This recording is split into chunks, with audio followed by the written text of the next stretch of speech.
This is Nick Roy, a Dare County Extension Agent for Agriculture and Natural Resources.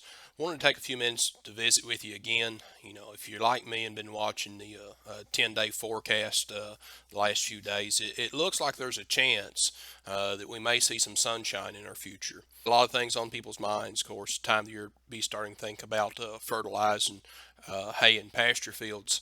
Also, I know some folks have had on their mind for several months hoping to get some spring seeding done, whether it be in a hayfield or a pasture, trying to get some cool season forages established, whether it be fescue, orchard grass, or clover.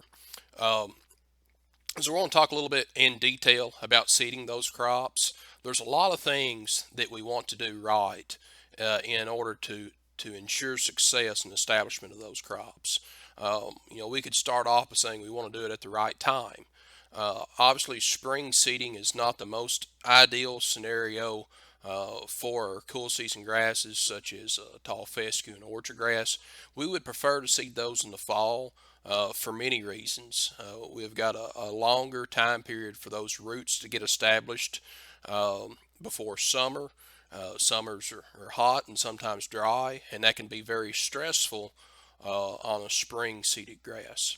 We also have less competition typically in the fall whenever we seed those grasses, whereas in the spring we have an abundant amount of growth. If we're trying to thicken up an existing stand of grass, that existing grass is in strong competition. We also have weeds. Winter annual weeds that are maturing in the spring that's shedding out that new grass, and then just a few months later we have all these summer warm season weeds that can cause us problems. But depending upon your scenario and your forage needs and what some of the short-term and long-term goals of your farm are, it may be in your best interest to try to seed some grass this spring if the opportunity presents itself in a timely fashion. So the right time, if we're going to seed grass in the spring, we really want to get that done before mid-April, and we start thinking about it as early as mid to the latter part of February. Obviously, that earlier time period um, puts you in a position to get more root establishment on those grass seedlings to make them uh, better established for summertime. But obviously, we've not been given that scenario. So that's right time. Try to get it done. Get those seeds established quickly within the next few weeks. We want right soil conditions. By that, we do not want excessive moisture in the soil. When we drive and pull implements across the field, just their weight alone will compact the soil. That layer of compaction makes it more difficult for those roots to become established, to have access to nutrients and access to water. And that access to water will be extremely important here in a few months when we get into summertime weather. Also, just the drill itself, a no-till drill, just the slicing action that machine makes to open up that furrow and place that seed. If we have too much soil moisture, we're actually smearing the sidewalls of those furrows. And that smear then dries and hardens, and it's impossible many times for those roots to penetrate those sidewalls, and you basically have that root development. It looks like a broom growing in that hardened furrow, and they're not tolerant to dry weather at that point. We also, obviously, we want the right fertility. Hopefully by now you've already got your soil test results in. You can adjust your phosphorus and potassium levels as needed with fertilizer. If your pH is low, hopefully you've got that corrected by now. We also want to plant these seeds at the right depth. Uh, the ideal depth for our cool season grasses or fescue and orchard grass is 1/4 to 1/2 inch deep. I do not know of a better, more reliable method of reaching that consistent required depth than a no-till drill. I'm a huge fan of a no-till drill. As long as you set the depth right, you should have some success as long as everything else plays out in your favor. Um, and so I tell folks, if you set the drill and you start drilling it, um, if if you come back and you start looking and checking to make sure you're at the right depth, and you're not seeing a single seed on top of the soil, you're too deep. Typically, when you hit that sweet spot between a quarter to a half-inch deep, from time to time you'll see a seed still on top of the ground here and there, and that's a good indication that you've probably got the right seeding depth. Obviously, if you're seeing all the seeds on top of the ground, then you're too shallow. So getting at the right depth, we can do that with a no-till drill. Just takes a little patience and a little bit of adjusting, but we can achieve that. We also want to seed our forages at the proper rate. Too little seed obviously will not give us a dense a stand as we desire, but at the same rate, it'd be, you could make a really thick stand by making multiple passes across the field and really increasing our seeding rates, but that becomes cost prohibitive, and so we try to find a happy medium with that. I'll provide a link to AGR 18 that will give you the seeding rates of all of our forages. When selecting our forages, we want to select the right variety and the right type of forage for our situation. We have variety trials available through the University of Kentucky. I'll provide a link to those as well. You can refer to those and pick out a variety that best suits your needs. Maybe you need a variety that's more adapted to grazing or better adapted for making hay, or you may need one that's adapted for both. Um, but before thinking about variety, make sure you're selecting the right plant.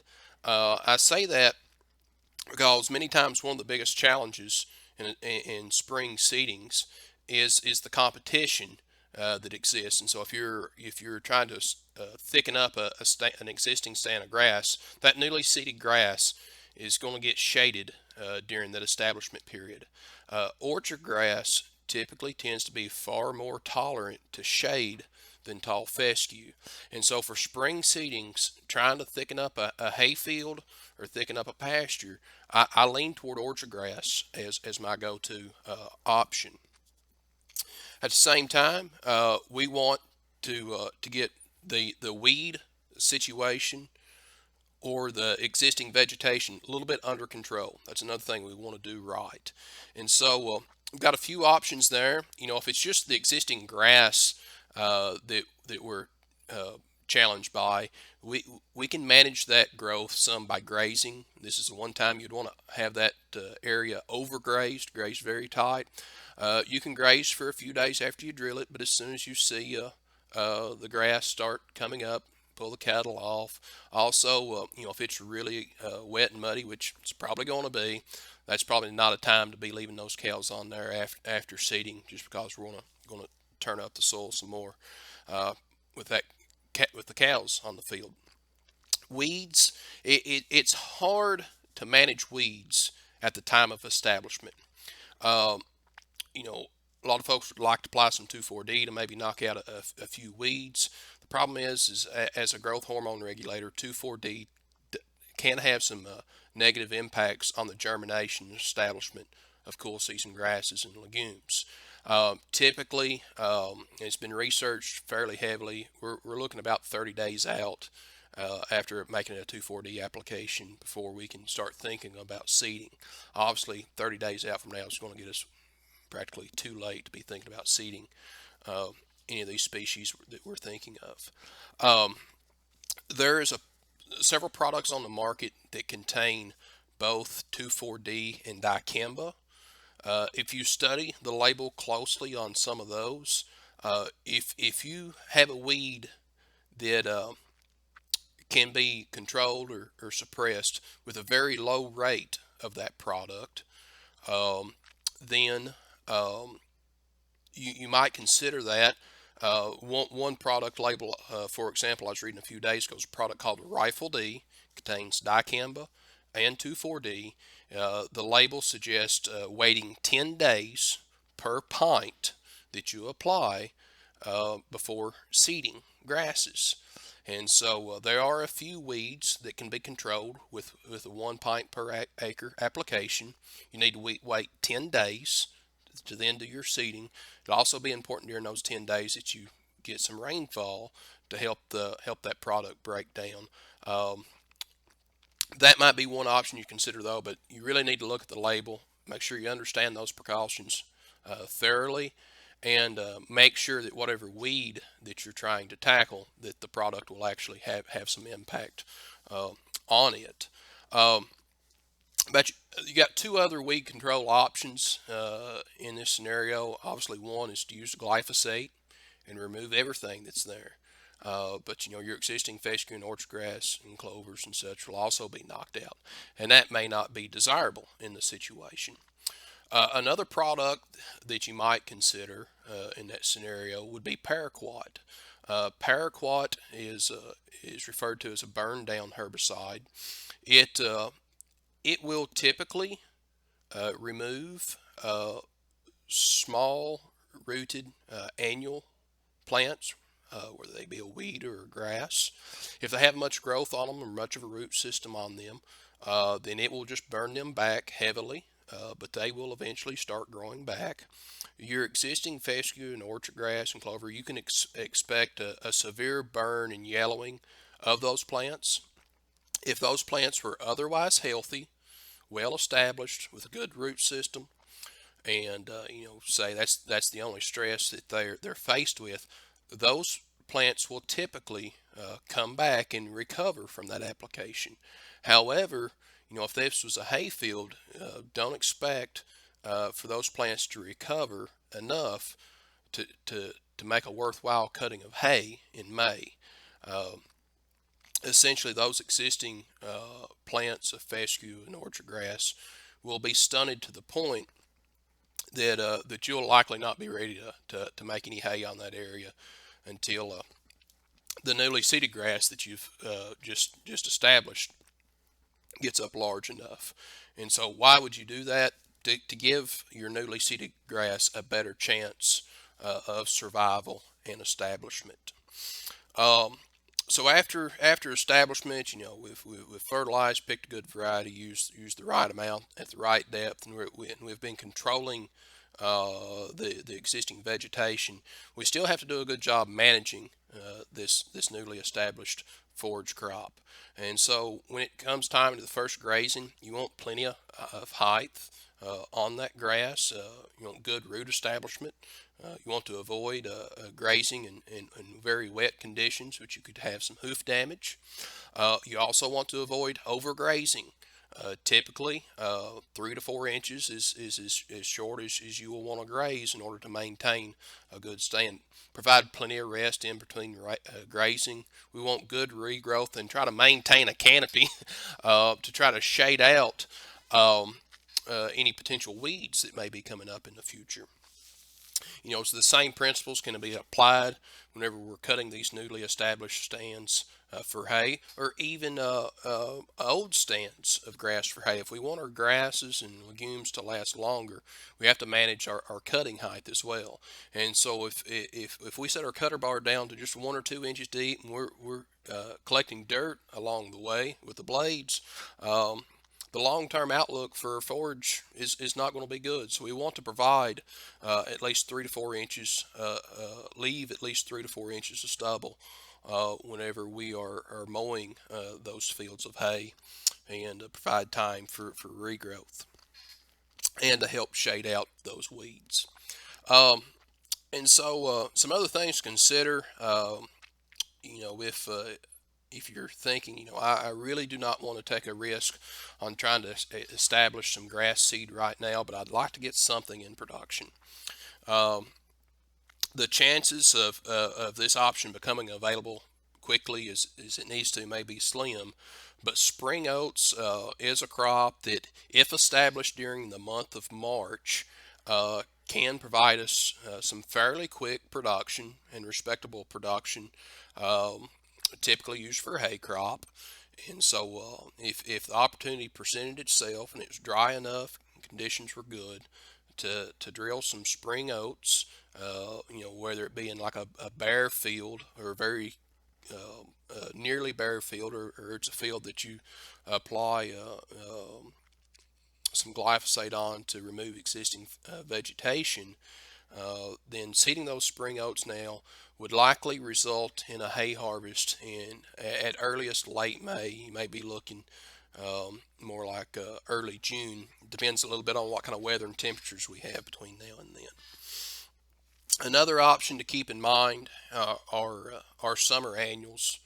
If you've got a corn or soybean field that you're hoping to get reseeded this spring, or just some extremely bare areas in the field, or maybe you want to set a field up for reseeding in the fall, then after the threat of frost passes, you might consider a summer annual forage, such as some sort of millet or Sudan grass, sorghum Sudan, soybeans. All of those can be easily established. They are Most of them are typically difficult to get up as a dry hay crop. They can be baled wet and wrapped. Many of them also are very good for grazing. The sedans and the millets are great for grazing. Sometimes folks will ask me about teff. Teff can make a very high quality hay crop. You can dry the crop down. However, it can be very difficult to get an establishment. It's a very small seed that's hard to spread and really wants a very firm, shallow seeding depth. And so I have seen some successes in establishment of teff, but I've seen just as many failures. It will really test your ability to establish a crop for certain. So keep that in mind and study up on that. Um, Also, something else. If we decide not to do anything on those pastures this spring, we can always hope for crabgrass. Crabgrass is a good quality forage. Can be highly productive. Cows perform well on it, and it typically will come on its own.